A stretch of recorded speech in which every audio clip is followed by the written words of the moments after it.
नाविक जी तो जुड़े हुए हैं, बोल रहे थे आज सुनील जी की आप चला लीजिएगा। तो अच्छी बात है, मैं तो चला लूंगा। जो तो मैं चाहता हूँ कि देरी ना करके मैंने आज का मीटिंग मैं आरंभ करूं। और मीटिंग आरंभ करने से पहले मैं चाहता हूँ कि विषय वस्तु को एक बार बतला दूं।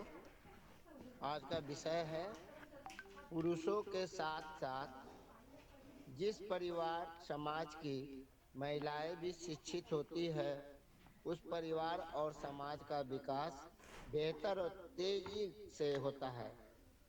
अपने अनुभव की चर्चा आज का विषय यही है।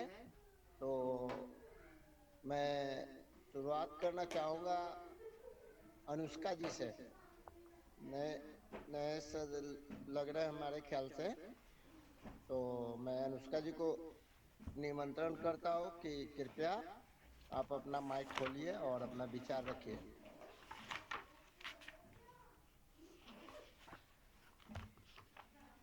अनुष्का कश्यप जी, आपकी आवाज नहीं आ रही है। हाँ सर, नमस्कार सभी को। हाँ, चलिए आवाज आ रही है, धन्यवाद। आईडी मेरी है, मैं सब इंस्पेक्टर सुनील कुमार कश्यप बोल रहा हूँ। ये मेरी बेटी का नाम है अनुष्का कश्यप। तो अच्छा अच्छा,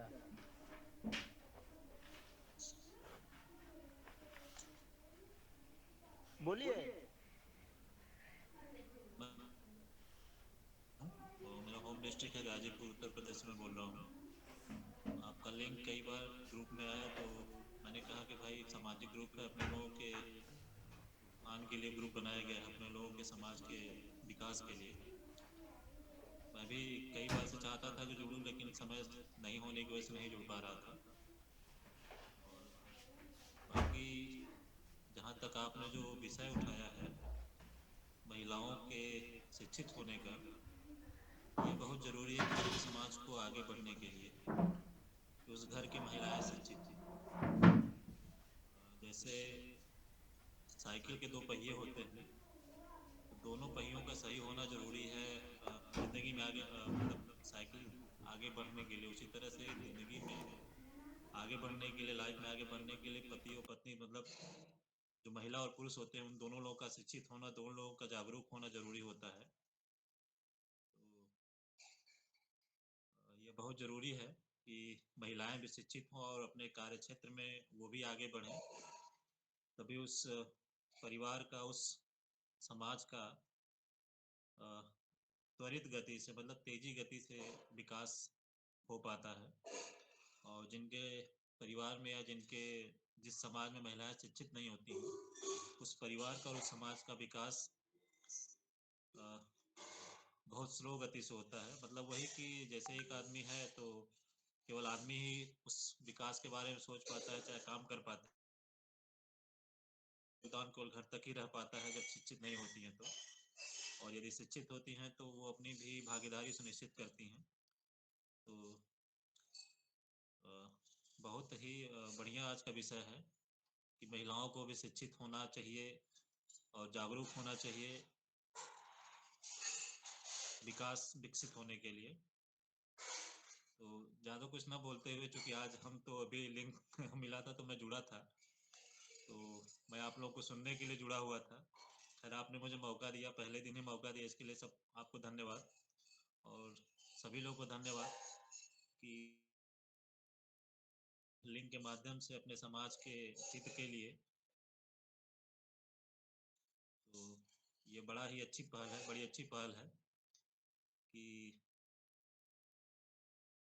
जिलों से, तमाम प्रदेश से, तमाम जगह से लोग एक दूसरे के साथ जुड़ करके और अपने समाज या अपने विकास, अपने उसके लिए आप सब एक दूसरे से विचार विमर्श कर रहे हैं। अच्छी पहल है, इसके लिए मैं आप सब लोगों को धन्यवाद देता हूँ जो लोग पहले से इस काम को आगे बढ़ा रहे हैं। तो सभी को धन्यवाद। और मैं अपनी बात यहीं ख़त्म करता हूँ, बाकी आप लोग भी अपनी बात रखें। धन्यवाद सर। आप अपना नाम एक बार फिर से बोलिए। सुनील कुमार कश्यप। बहुत अच्छा। सुनील जी को बहुत बहुत धन्यवाद जो इन्होंने अपनी आरंभ कर आज का कार्यक्रम के अनुसार प्रथम बार अपनी बात को रखें और बहुत ही सुंदर ढंग से रखें। इसके लिए पुनः मैं धन्यवाद देते हुए आगे की ओर बढ़ना चाहता हूं। अभी कड़ी में जुड़े हैं उमेश जी। मैं उमेश जी से निवेदन करता हूं कि उमेश जी आए और अपने विचार रखें। उमेश जी।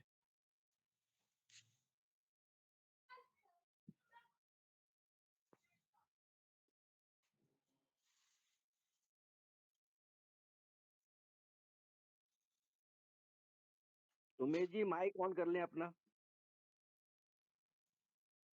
उमेश जी माइक ऑन करिए, माइक चालू करिए। आपकी माइक बंद है। उमेश जी आपकी माइक बंद है, माइक चालू करिए। हाँ, चालू करिए। शायद कोई त्रुटि है, नहीं कर पा रहे हैं। अब मैं आई तो हाँ, चलिए चलिए बोलिए बोलिए, माइक चालू हो गई, बोलिए।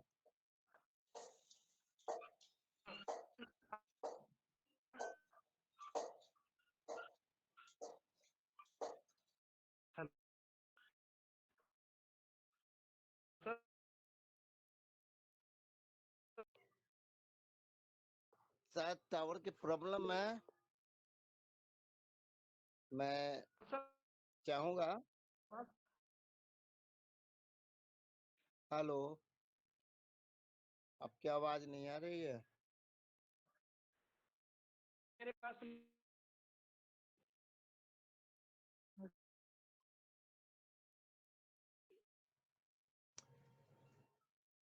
वीडियो ऑफ कर दीजिए सुनील जी, वीडियो ऑफ कर करके आप अपनी बात रखिए।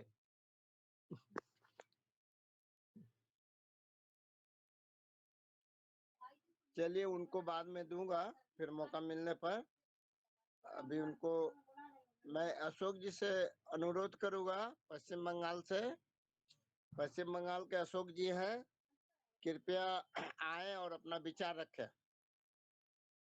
श्रीमान अशोक कुमार चौधरी जी।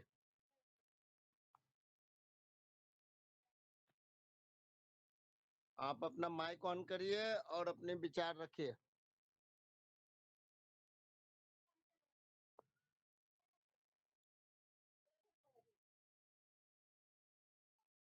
अशोक जी आप अपना बात रखिए। माइक चालू करके। माइक बंद है आपकी। माइक वाली जो बटन है ना, उस पर क्लिक उंगली रखिए, माइक वाली हेलो। हेलो सुनाई दिया? हाँ बोलिए। बोल रहे हैं हम बोलेंगे, लेकिन लास्ट में बोलेंगे हम एक काम में फंसे हैं, लेकिन मीटिंग ध्यान से सुन रहे हैं। हम रास्ता में हैं चलिए अभी। चलिए, अच्छी बात है, धन्यवाद। अभी संतोष जी जुड़े हैं। मैं संतोष जी से निवेदन करता हूँ कि संतोष जी आप अपना विचार रखिए। आइए श्रीमान संतोष जी। सभी सम्मानित साथियों को नमस्ते। आज का विषय बहुत महत्वपूर्ण विषय है। जब तक हमारे घर की महिलाएं शिक्षित नहीं होगी, तब तक हम समाज को भी, अपने परिवार को शिक्षित नहीं कर पाएंगे, तो समाज को शिक्षित करने के लिए बहुत समय लगेगा। शिक्षित कैसे कि अपने पत्नी को तो नहीं पढ़ा सकते। यदि सक्षम है, नई नई शादी हुई है, 2 साल 4 साल हुआ है, तो अपनी पत्नी को यदि नहीं पढ़ी लिखी है, तो शिक्षा के क्षेत्र में आगे लेके जाए। बेटियों को पढ़ाए। जब तक बेटियां पढ़ेंगी नहीं, तब तक समाज शिक्षित नहीं होगा। इसी विषय पे आगे पूरी चर्चा जब तक शुरू रहेगी, मैं सुनना चाहूँगा भूपेंद्र साहब जी को। जब तक मीटिंग में जुड़ा रहूंगा, तब तक मुझे बस इतना ही करना है, आप सभी को सुनना है। जी धन्यवाद। बहुत बहुत धन्यवाद संतोष जी आपको। अभी जुड़े हैं फिशरमैन के नाम से। फिशरमैन के नाम से जुड़े हैं। परिचय के परिचय के साथ साथ साथ साथ आपने एक विषय रखा था, उस विषय को भी इंगित करते हुए आप अपना विचार रखिए। श्रीमान चंद्रभान निषाद जी।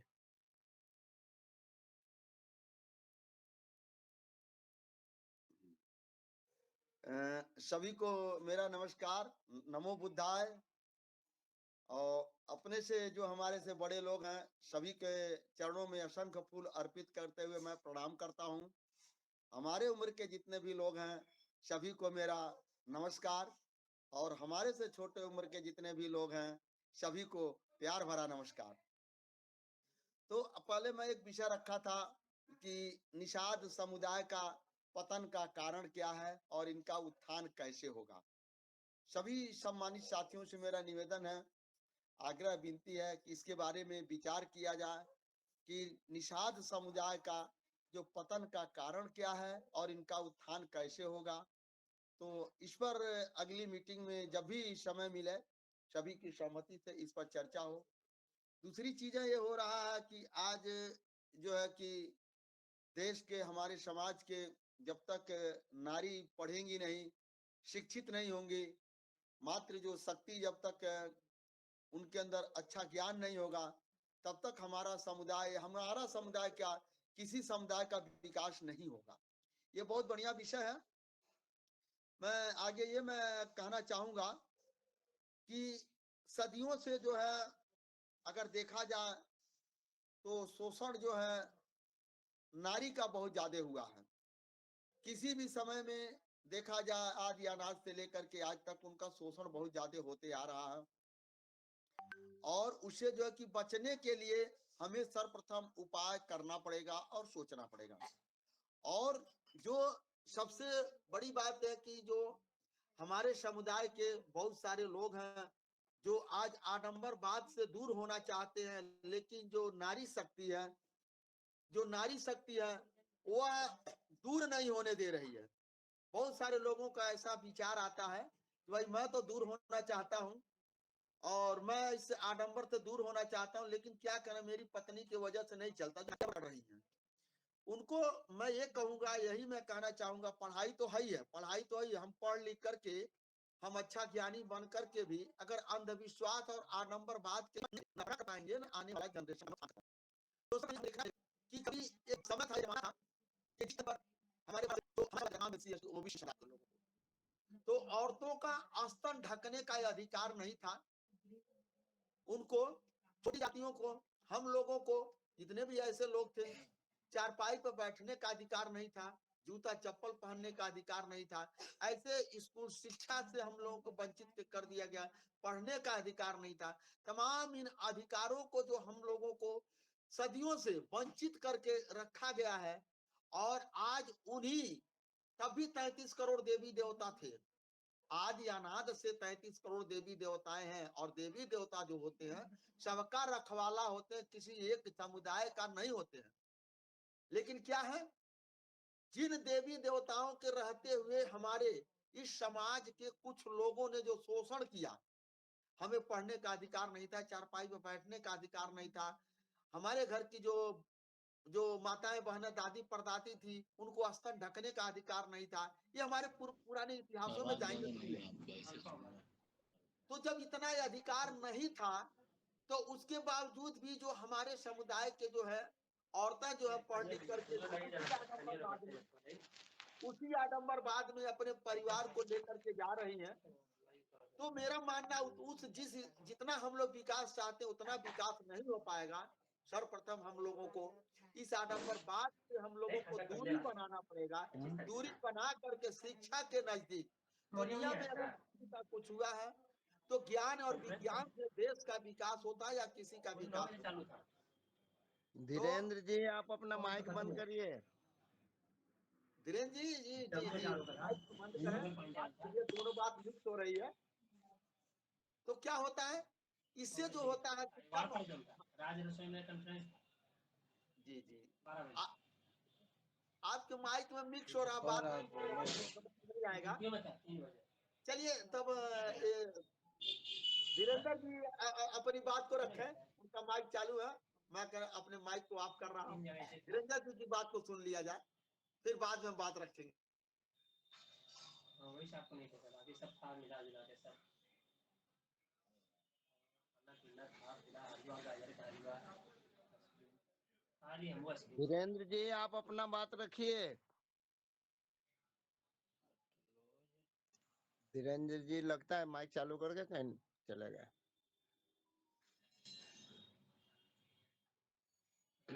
मैराथन का कॉन्फ्रेंस था 5 तारीख मैराथन में 30 धीरेन्द्र लाख जी देना जीतने वाला। आप अपनी बात रखिए धीरेन्द्र जी।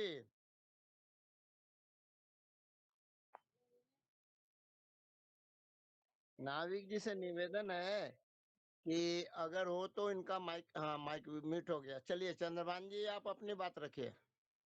तो जी सर, तो मैं इसी बात को मैं कहना चाहता हूं कि हमें ये सर्वप्रथम जो है हमें अपने घर के महिलाओं को ये भी हमको बताना है, अपना इतिहास भी बताना है।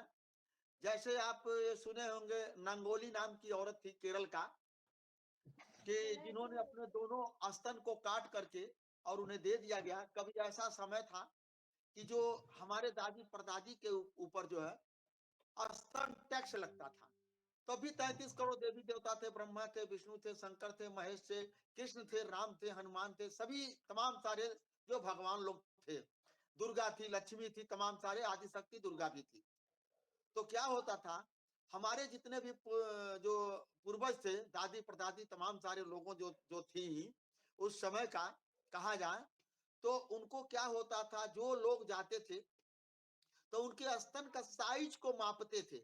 जितना छोटा बड़ा उनका स्तन होता था उसी अनुसार उनको टैक्स लगाया जाता था। तो जो नंगोली नाम की औरत थी वो टैक्स देने में जो है कि वो सक्षम नहीं थी, इसलिए उन्होंने फैसला किया जब स्तन को हम हमारे स्तन को साइज को माप करके टैक्स लगाया जाता है और हमें कोई देवी देवता या कोई दुर्गा कोई आज बताने नहीं आता है, इससे बेहतर है कि मैं अपने स्तन को ही काट कर उनको दे दूं। तो घर में गई और अपने स्तन को काट करके ले करके थाली में दे दी। इतने में वो जो ब्राह्मण समाज के जो लोग थे वो भाग गए। तो मेरा ये कहने का मतलब होता है कि जो भी हमारा जो समुदाय सर्वप्रथम इससे दूर रहे, शिक्षा के नजदीक रहे, नारी नारी शक्ति को शिक्षा से लैस किया जाए और आडंबरवाद से जब नारी शक्ति दूर रहेगी तब अपने अच्छे ढंग से उस परिवार को चला सकती है, अच्छे ढंग से आने वाला जनरेशन को बदलाव कर सकती है। तो मैं अपनी बातों को इन्हीं सब शब्दों के साथ में विराम देता हूं। जय हिंद, जय भारत, जय फिशरमैन। बहुत बहुत धन्यवाद चंद्रभान जी को। और थोड़ा सा आपसे निवेदन है कि विषय था कि हमारी महिलाएं शिक्षित होने से हमारा समाज विकसित होगा। थोड़ा उस पर प्रकाश डालते तो और अच्छा होता, लेकिन आपने इतिहास को उजागर किया है। बहुत बहुत धन्यवाद। अब मैं धीरेन्द्र जी से निवेदन करता हूं कि धीरेन्द्र जी आप अपनी बात रखिए। धीरेन्द्र जी आपका माइक बार बार खोल रहा था, आप अपनी बात रखिए। उनका कोई नाविक जी मुझे लग रहा है, नाविक जी मुझे लग रहा है कि धीरेन्द्र जी चीज को समझ नहीं पा रहे। अगर आप लोग उनको माइक, उनका माइक बंद करें तो ज्यादा अच्छा रहेगा, डिस्टर्ब हो रही है। हाँ ठीक है। अब मैं सरोज कुमार जी से निवेदन करूंगा कि कृपया आए और अपनी बात रखें। सरोज कुमार जी।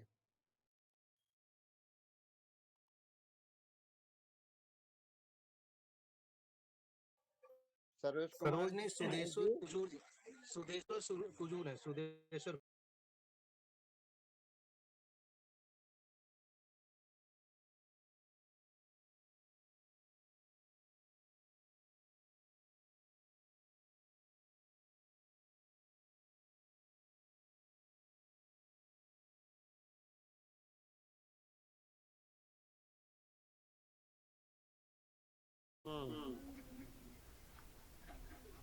एक श्री कुजूर जी को इनवाइट, कुजूर जी आइए अपने सुंदिया जी आए हैं विचारों अभी। से हमको सुंदिया अवगत। जी, मैं सुंदिया जी को आमंत्रित करता हूँ कि कृपया आए और अपनी बात रखें। संध्या माझी जी, संध्या माझी जी, कृपया आप अपनी बात को रखें। संध्या माझी जी। भाई साहब मैं थोड़ी देर आपकी अभी अभी तैयारी में जुड़ा हूँ, थोड़ी आपकी बात सुनने के बाद मैं फिर अपना विचार व्यक्त करूंगा, चलिए ऐसा ठीक है, मेरा अच्छी मानना है। बात है, धन्यवाद आपको। महेश्वर जी जुड़े हुए हैं, मैं चाहूंगा महेश्वर जी आप अपनी बात रखें। धन्यवाद। उपस्थित सभी माननीय को जय निषाद। विषय नारी शिक्षा से संबंधित है और शिक्षा की व्याख्या अपने अनुभव और ज्ञान के अनुसार लोग व्याख्या करते हैं। एक ही शब्द के 3 प्रकार के अर्थ निकाले जा सकते हैं। व्याकरण के अनुसार एक शब्द के 3 तरह के अर्थ होते हैं, अभिधा, व्यंजना, लक्षणा। तो बात है कि हम किस बात को किस तरह से व्याख्या करते हैं, वह हमारी दृष्टि या दृष्टिकोण पर निर्भर करता है। हमारा विषय नारी शिक्षा है। नारी शिक्षा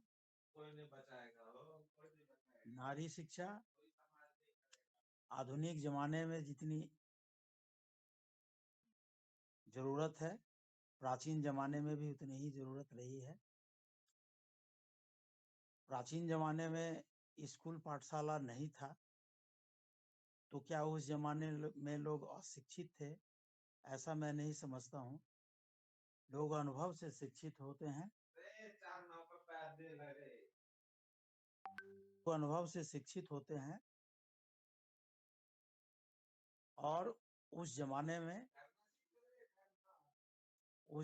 में लोग अपने जीवन के अनुभव से जो शिक्षा प्राप्त करते थे, उसी शिक्षा के आधार पर अपने कबीला में, अपनी जाति में, अपनी उपजाति में या जो भी समुदाय रहा हो, उसमें अपना जीवन बसर करते थे, सभ्यता को आगे बढ़ाते थे। और वही सभ्यता, प्राचीन काल की सभ्यता, बढ़ते बढ़ते आधुनिक काल तक आई है। उत्तर वेद काल में आकर के फिर अंधकार युग आ गया था शिक्षा के क्षेत्र में।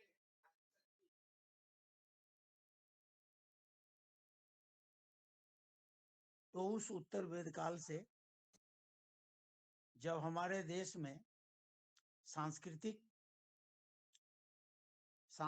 दुष्प्रभाव आने लगे,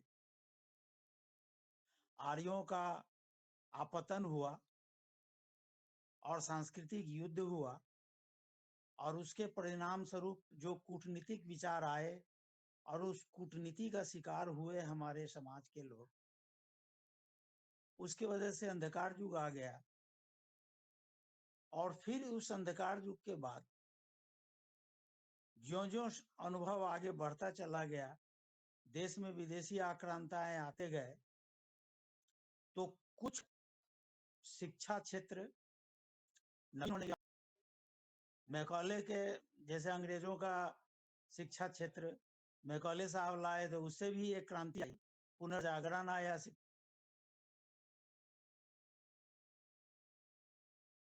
इनवाइट करते हैं कि आए और अपने विचारों से हम सबको अवगत कराएं। एडवोकेट संजीव नागर साहब।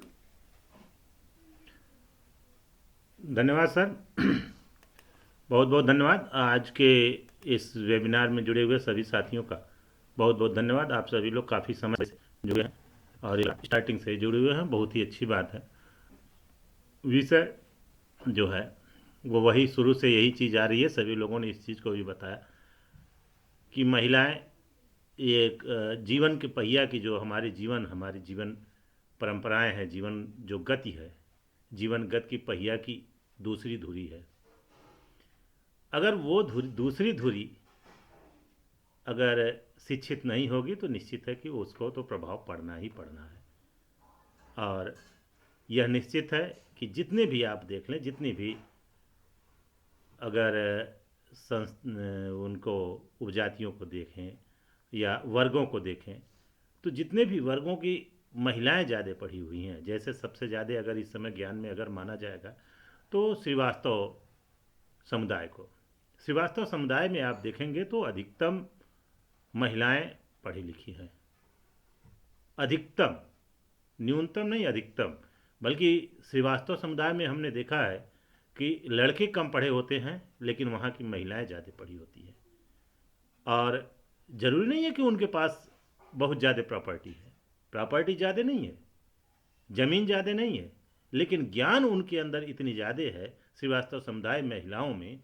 और तमाम जितने हमारे जो जैसे जिस हम क्षेत्र से जुड़े हुए हैं उसमें अगर हम देखेंगे तो मजिस्ट्रेट में तो अधिकतम श्रीवास्तव महिलाएं हैं। तो ऐसी स्थिति में जिस समुदाय की महिलाएं पढ़ी लिखी होंगी, बच्चियां पढ़ी लिखी होंगी, तो निश्चित है कि उस समुदाय का विकास तभी संभव है जब दूसरी धुरी बराबर चलती रहे, बराबर ज्ञान से चलती रहे। रह गई बात की शिक्षा पे, अब सवाल वही अटक जाता है कि शिक्षा जो हमारी है, शिक्षा का गति क्या हो। जो गति, जिस गति में शिक्षा दी जा रही है या जिस गति में शिक्षा चल रही है, ये गति वो शिक्षा का नहीं है। शिक्षा का उद्देश्य विवेक क्षमता को बढ़ाना है, न कि केवल साक्षर होना। तो जब हम अपनी घर की महिलाओं की विवेक क्षमता को अगर बढ़ा देंगे तो उनको हम आगे निकाल सकते हैं हर एक हालत में, और वो पूरे परिवार को लेकर के इस ढंग से चल सकेंगी कि पूरे परिवार को जब लेकर वो चलेंगी तो पूरा समाज ऑटोमेटिक विकास करेगा। तो निश्चित है हम लोग सभी लोग उस पर लगे हुए हैं और सभी लोग साथ में हैं। और आने वाले समय में अब निषाद समाज पर्सनल लॉ में जो हम लोगों ने शिक्षा व्यवस्था दिया है उसमें भी हम लोगों ने ये निश्चित किया है कि अधिकतम महिलाओं को, हम लोग महिलाओं को, और शिक्षा व्यवस्था में एक व्यवस्था जो है कि और हम लोगों की भी चर्चा चल रही है, जो स्नातक के ऊपर बच्चे एमए स्तर के हमारे समाज के मिल रहे हैं, तो उन लोगों ने भी कहा है कि हम आगे उसमें एक शार्ट टाइम अपना वो कोर्स बनाने जा रहे हैं, जिससे कि जो नहीं पढ़े लिखे हैं उनको भी पढ़ाया जा सके। बहुत बहुत धन्यवाद। नाविक सर। जी धन्यवाद सर। और आज की मीटिंग में सभी ने बहुत ही सही और सार्थक सुझाव दिए। मैं थोड़ा सा उसमें और ऐड करूंगा उसी बातों को आगे बढ़ाते हुए कि हमारे जो हम बोल रहे हैं कि माँ शक्ति या माताओं बहनों को पढ़ा लिखा होना जरूरी है। जो मैं समझता हूँ कि जो हमारे बीच में या जो भी परवरिश होती है बच्चों की परवरिश माताएं बहनें पिता दादा दादी इन सबसे मिलकर होती है। अब उसमें जो पुरुष वर्ग होता है, अधिकांश पुरुष वर्ग महिलाओं की तुलना में बाहर काम करने चला जाता है, सुबह शाम थोड़ा रहता है, बाकी के समय बच्चा घर में बिताता है। और घर में कौन रहती? माताएं रहती हैं। जब माताएं रहती हैं और बच्चा 8-10 साल 12 साल तक रहता है तो उसकी क्यूरियोसिटी ज़्यादा होती है, यानी उसमें बहुत सारे प्रश्न उठते हैं दिमाग में कि ये क्यों होता है, ऐसा क्यों होता है, वैसा क्यों होता है, ऐसे क्यों नहीं होता है, इस प्रकार की क्यूरियोसिटी होती है। वहीं से हमें सोचना है कि अगर उसकी जिज्ञासा को हम जवाब नहीं दे पाए या उसकी जिज्ञासा के अनुसार कुछ बात नहीं रख पाए, तो उसकी जिज्ञासा या उसके जानने की या उसको विकास का जो बौद्धिक विकास का स्तर है वहीं से रुकने लगता है। इसी चीज को अब ये कब होगा? जब हमारी माताएं बहनें शिक्षित होंगी, शिक्षित प्लस समझदार होंगी। लेकिन हम ये मानते हैं कि जो शिक्षित हैं वो कंपैरेटिवली ज्यादा समझदार है, इस पैमाने को हम लेकर चल रहे हैं।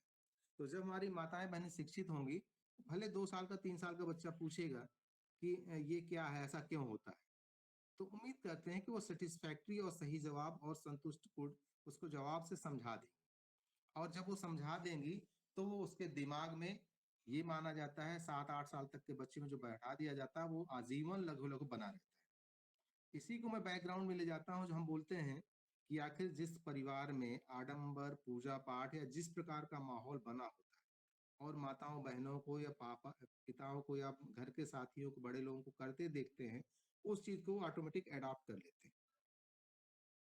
वो जनरेशन अडॉप्ट करके आगे वही करती रहती है, उसको छोड़ना बहुत मुश्किल पड़ता है।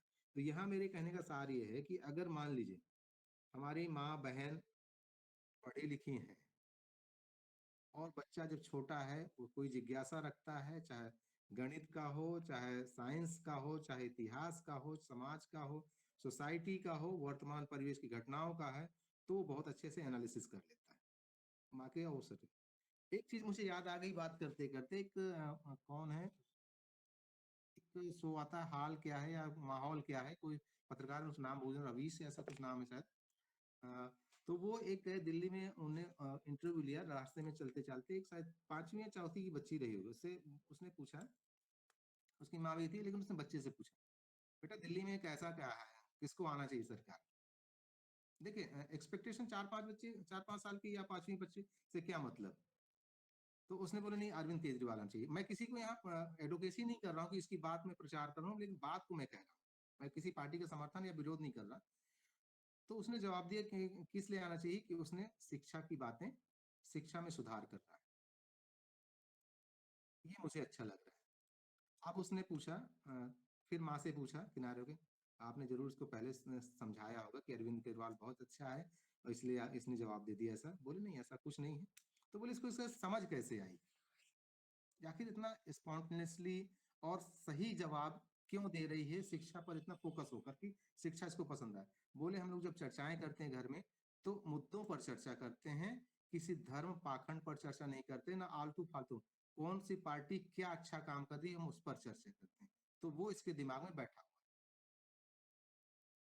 मेरा कहने का आशय यही है कि जब हम घर में ऐसा हमारा परिवेश होगा, पढ़े लिखों का परिवेश होगा, हम क्या डिस्कस करते हैं तो बच्चा सुनता है और फिर लॉजिकली उसको एक्सेप्ट कर लेता है।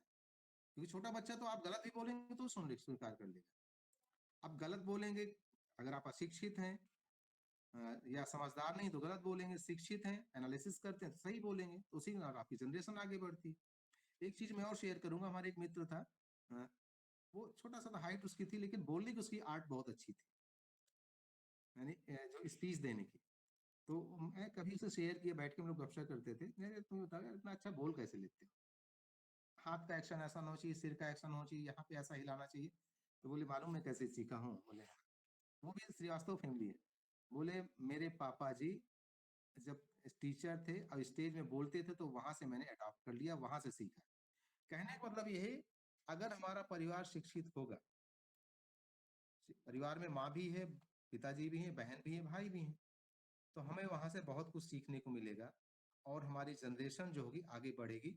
उसके पीछे तो बहुत सारे और उदाहरण हैं जो हम कह सकते हैं क्या क्या सीख सकते हैं, लेकिन छोटी छोटी बातें हैं जो वहां से ऑटोमेटिक हम अडॉप्ट करते हैं। मैं इतना ही ऐड करना चाहता था। आप सुनील जी का हैंड रेज है, मैं उनको इनवाइट करता हूँ, उसके बाद मैडम नीलम जी को सुनेंगे, फिर मीटिंग समाप्त करेंगे। सुनील सर आपका स्वागत है, अपनी बात।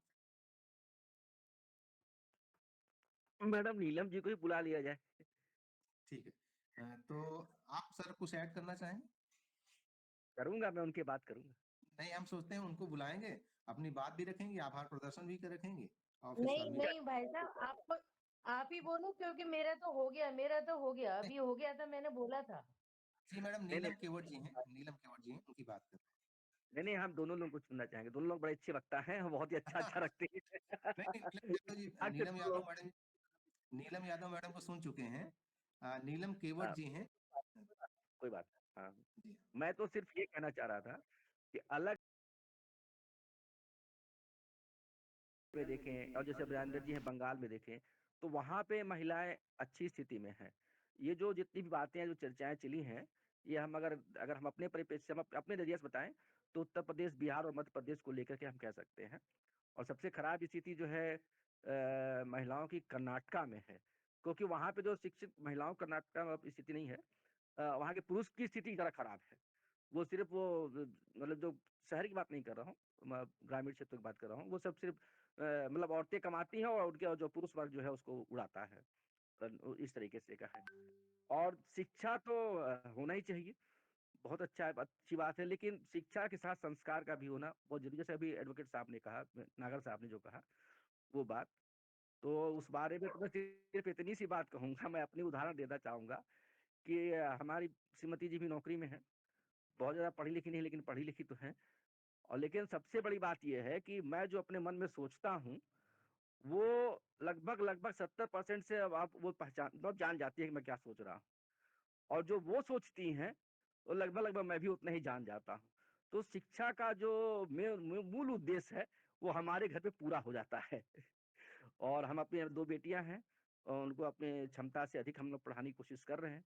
लेकिन पढ़ाने के साथ-साथ संस्कार भी बहुत ज़रूरी है। एक उदाहरण मैं देना चाहूँगा, मैं बोलना इसलिए चाहा कि उदाहरण बहुत ज़रूरी है कि शिक्षा देने के चक्कर में हमसे क्या होता है। हम लोग बहुत चाहते हैं बहुत अच्छा शिक्षा दें। हमारे एक बहुत जाने-माने मित्र हैं, मित्र क्या है, मित्र के बड़े भाई हैं। वो मित्र तो मेरा अभी दुनिया में नहीं है, लेकिन उनके बड़े भाई हैं, हमारे संबंध आज भी हैं। और वो रिटायर हुए हैं और वो समझिए कि प्रिंसिपल चीफ के पोस्ट से रिटायर हुए हैं। आज उनकी स्थिति बड़ी दयनीय है, रिटायरमेंट को 2 साल हुए हैं और इसी उच्च शिक्षा के चक्कर में उनके एक बेटा और एक बेटी है, वो भी पूरी तरीके से उनके स्वास्थ्य पे ध्यान नहीं दे पा रहे हैं। तो बहुत उच्च शिक्षा के चक्कर में जो आत्मीय लगाव होता है, जो पारिवारिक लगाव होता है, वो कहीं न छूट जाए, वो कहीं पाश्चात्य की तरफ ना चला जाए। इस सब चीज़ों पे भी ध्यान देने की बहुत आवश्यकता है। बस यही मैं कहना चाह रहा था। बहुत-बहुत धन्यवाद। धन्यवाद सर। ज़रूरी है, बैलेंस तो करना ही है अपने लाइफ को। एक पलड़ा नहीं भारी करना है। हमें बैलेंस इन तराजू के दोनों पलड़े भारी बराबर रखने हैं ताकि बैलेंस बना रहे। अति सर्वत्र वर्जित वाली बात है कि हमें देखना है कहीं बहुत ज़्यादा एक्सेस तो किसी फील्ड में नहीं हो रहा कि हम किसी और चीज़ को चूक रहे हों, एक चीज़ को पाने के लिए। धन्यवाद सर। मैं अब नीलम केवट जी को इनवाइट करता हूँ और बीच में आवाज़ दे दूँगा एक बार वीरेंद्र कुमार साहनी जी को। अगर वो मेरी आवाज़ सुन रहे हैं तो बीच में हैंड रेज़ कर देंगे। अदरवाइज़ फिर हम नीलम केवट जी को सुनकर और उनसे कहेंगे कि अपने विचार भी रखें और आभार प्रदर्शन भी रखें। और अगर बीच में वीरेंद्र साहनी जी का हैंड रेज आता है तो उनको इनवाइट कर लेंगे, अदरवाइज अपनी बात रखें, अपने विचार रखें फिर और मीटिंग समाप्त करेंगे। अच्छी बात है। सभी पदाधिकारी और समाज सेवियों को सुना और सबके विचार बहुत अच्छे लगे। कुछ जो मीटिंग अभी चल रही हैं, उसमें विषय शिक्षा को रखा गया और जहाँ तक हम बात करेंगे पूरे भारत देश में अपने समाज की हो या पिछड़े वर्ग की हो, जितनी भी महिलाएं हमारे बीच में हैं, हम जितनी भी महिलाओं को जानते हैं, समझते हैं समाज की, तो जिन महिलाओं ने शिक्षा हासिल की है, तो यह बात बिल्कुल सत्य है कि महिलाएं 2 कुल का नाम रोशन करती हैं।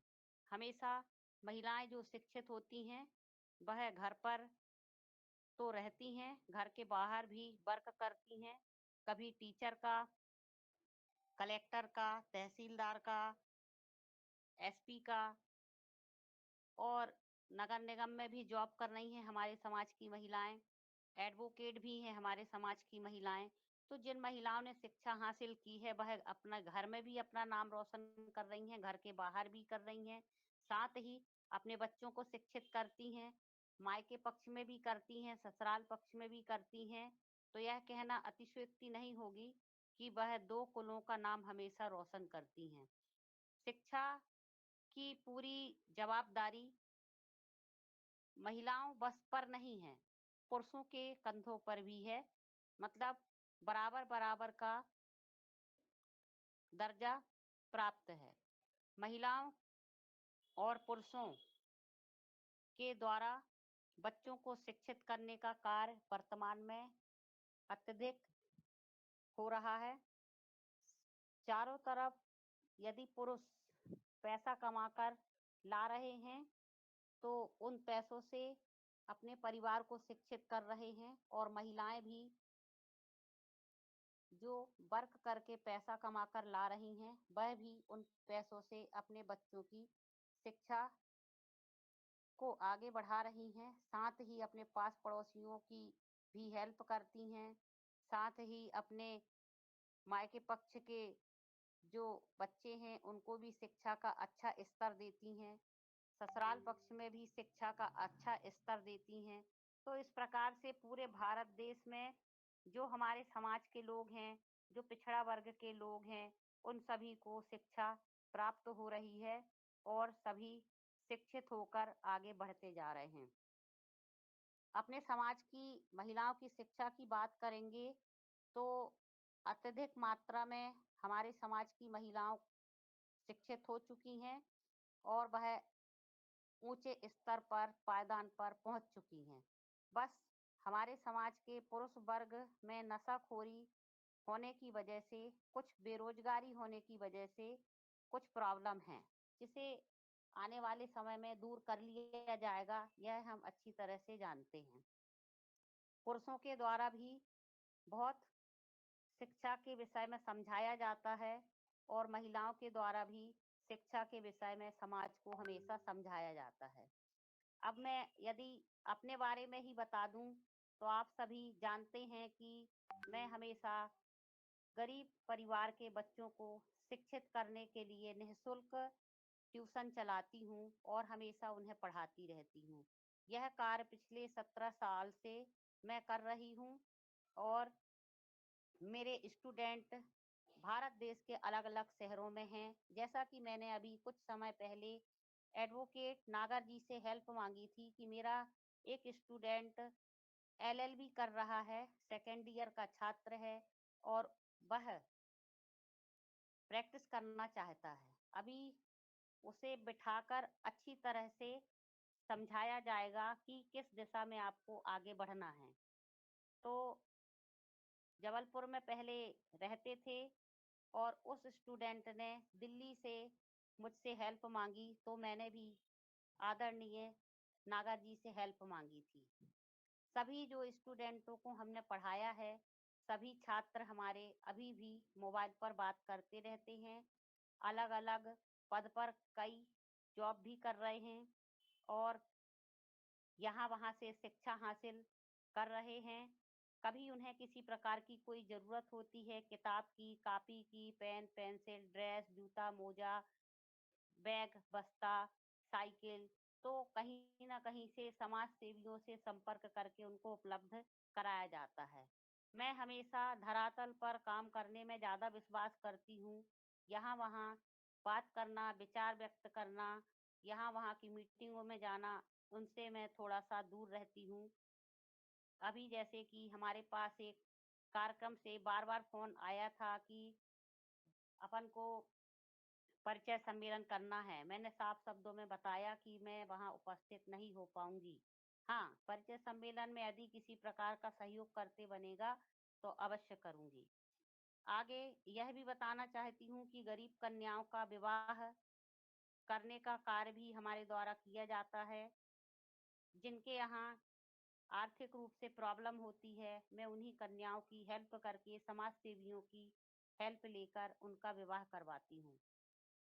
शिक्षा का जो कार्य हमने अपने हाथ में लिया था, तो मैं भी एक किसान की बेटी हूँ और मेरे पिताजी 8वीं क्लास तक पढ़े थे, परंतु उनको कोर्ट कचहरी का काम करने का बहुत शौक था क्योंकि मेरे नाना जी कचहरी में वर्क करते थे। तो हमारे पिताजी बघराजी से किसानी का काम छोड़कर जबलपुर आ गए थे और हम लोगों का सबका जन्म जबलपुर में हुआ, तो हमने भी कोर्ट कचहरी का काम सीखा। आज भी हम हाई कोर्ट का वर्क करते हैं। जब हमें समय मिलता है तो हम शिक्षा के संबंध में ट्यूशन लगाते हैं और भी समय मिलता है तो कुछ मॉडलिंग के काम भी करते हैं, जिनसे हमें थोड़ा पैसा मिल जाता है और हम बच्चों को शिक्षित करने में हेल्प करते रहते हैं। केजी 1 से लेके 12th क्लास तक के बच्चों को पढ़ाने का काम कर रहे हैं।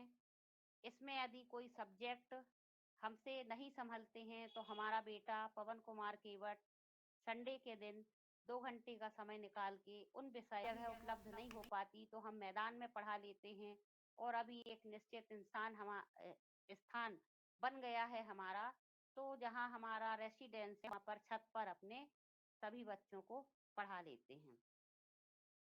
इसके अलावा कभी-कभी हम कार्यक्रम भी करते हैं, स्कूल चले हम और गरीब बच्चे जो पढ़ाई करने के लिए तैयार नहीं होते हैं, उन्हें शिक्षा की विषय में अच्छी जानकारी दे के समझाते हैं कि यदि पढ़ाई करोगे तो क्या बनोगे और पढ़ाई नहीं करोगे तो क्या नहीं बनोगे। यह हम चित्र के माध्यम से भी समझाते हैं और कई बार अपने स्टेटस में भी शेयर करते हैं, फेसबुक में शेयर करते हैं, इंस्टाग्राम में भी शेयर करते हैं। अब हम यह कहना चाहते हैं कि सभी पदाधिकारियों के द्वारा बहुत अच्छे विचार व्यक्त किए गए हैं और संचालक महोदय जी ने भी बहुत अच्छे से मीटिंग का संचालन किया। सुनील जी ने भी बहुत अच्छा सहयोग किया। आदरणीय राजा राम नाविक जी रास्ते में थे। हम भी अपने डॉग को घुमाने गए थे क्योंकि हम डॉग को खाना खिलाने जाते हैं, साथ ही हम गाय को भी चारा भूसा देने जाते हैं। तो हम भी रास्ते में थे और एक कोर्ट से संबंधित केस था जिसका हमें कॉल आ गया तो हमें मीटिंग से अलग होना पड़ा। फिर से ज्वाइन किया हमने और सबकी बात सुनी, बहुत ही अच्छा लगा। सबने शुरुआत से लेके लास्ट तक जुड़े रहे और अपने अपने विचारों को व्यक्त किया। इसके लिए मैं बहुत बहुत आभार व्यक्त करती हूँ। यदि कोई पदाधिकारी और अपने विचार व्यक्त करना चाहते हैं तो उनका स्वागत है और यदि नहीं है उपस्थित तो फिर मीटिंग को समाप्त किया जाए। और मेरा ऐसा निवेदन है कि थोड़ा सा समय को भी ध्यान में रख के सभी वक्ता बोलें क्योंकि समय बहुत कीमती है। जय निषाद राज। धन्यवाद मैडम। आप इतना सब जो कर रहे हैं जमीन में और रियली एक एग्जाम्पल है और आपने जो विचार रखा समय को में से सभी वक्ता उस पर जरूर ध्यान दें और देते हैं, लेकिन विचारों को थोड़ा सा व्यक्त करने में अपनी अपनी शैली होती है और थोड़ा पृष्ठभूमि बनाने में समय ले लेते हैं हमारे साथी। तो मेरे सबसे जितने भी साथी बोलते हैं सब बहुत सटीक बोलते हैं और इस मीटिंग का उद्देश्य जो है, मान लीजिए हम 10-20 साथी बोलते हैं तो इसको हम ये नहीं समझते हम केवल बात करते हैं। जो मेरा मानना है, हम इन बातों से उस पर्टिकुलर विषय पर अपने कितने सारे तरीके हो सकते हैं किसी को कन्विंस करने के, वो मिलते हैं।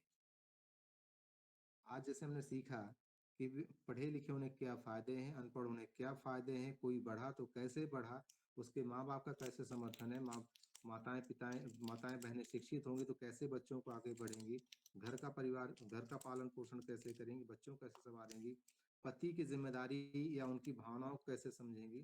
तो ये सब चीजें जब हम यहाँ लेते हैं, एक दूसरे से समझते हैं, फिर जब इन किसी विषय पर कभी मौका मिलता है तो किसी भी साथी के सामने या किसी परिवार या किसी व्यक्ति के सामने बहुत अच्छे से उस बात को कह पाते हैं। जैसा कि पहले एक बात हुई थी, संतोष शर्मा जी ने बोला था कि जब किसी अंधविश्वास की या उसकी बात चलती है तो हम उतना नहीं कह पाते, लेकिन जब भूपेंद्र सर ने उस चीज को अच्छे से बताया तो उन्होंने बिल्कुल कॉन्फिडेंस के साथ कहा, अब सर कोई मुझसे पूछेगा तो मैं बखूबी और उसको सही सटीक जवाब दूंगा। तो इस मीटिंग का सार भी यही है, हम डिस्कस जरूर करते हैं, अपने मेमोरी को फिर से ताज़ा करते हैं कि हमें ये भी करना है और साथ में जब हम एक दूसरे से सीखते हैं तो जब कोई इस विषय में बात होती है, किसी परिवार को या किसी व्यक्ति को, महिला को, माता पिता पुरुष किसी को समझाते हैं तो वहां पर हमारे विचारों का एक फ्लो आ जाता है कि हम क्या क्या उसको समझा सकते हैं, यानी हमारी जो वैचारिक शक्ति है बढ़ जाती है, संपन्नता की ओर आगे बढ़ती है। कोई भी साथी अगर कुछ बात कहना चाहे तो उनका स्वागत है। वीरेंद्र कुमार जी बस बचे, लेकिन कई बार उनको आवाज दी है, शायद वो हैंड रेज भी नहीं कर रहे हैं। तो हमेशा सबकी सहमति हो तो मीटिंग को समाप्त किया जाए और अगले संडे और मंगलवार पुनः मिलेंगे, इन्हीं उम्मीद के साथ कि आप भी जोड़ेंगे और साथियों को जोड़ेंगे और अपने विचार बिल्कुल बेझिझक रखें। कोई साथी अगर हम किसी को नहीं बुला पाते हैं तो जरूर अगली मीटिंग में आए और कोशिश करें कि साथ दें। बहुत साधारण सा तरीका है, अगर आपके पास नहीं है सक्रिय साथ देने का तो मोबाइल ऑन करके रखिए, हमारा हौसला बढ़ता है कि भाई इतने साथी जुड़े हुए हैं और कहीं ना कहीं वो हमारी बात हमारे विचार आप सब तक पहुंचते हैं या आपके विचार हम सब तक पहुंचते हैं। धन्यवाद आप सभी का और आज की मीटिंग हम यहीं पर समाप्त करते हैं और पुनः आग्रह और रिक्वेस्ट करते हैं कि अगले हफ्ते यथा समय जो मीटिंग चलती है उनमें सब में शामिल होंगे। शुभ रात्रि, जय हिंद, जय भारत, जय निषाद। जय निषाद। आज चौधरी जी ने हैंड रेज किया, चौधरी जी कुछ कहना चाह रहे हैं क्या? सॉरी, नहीं समाप्त चौधरी जी। करिए। जय निषाद। जय निषाद। जय श्री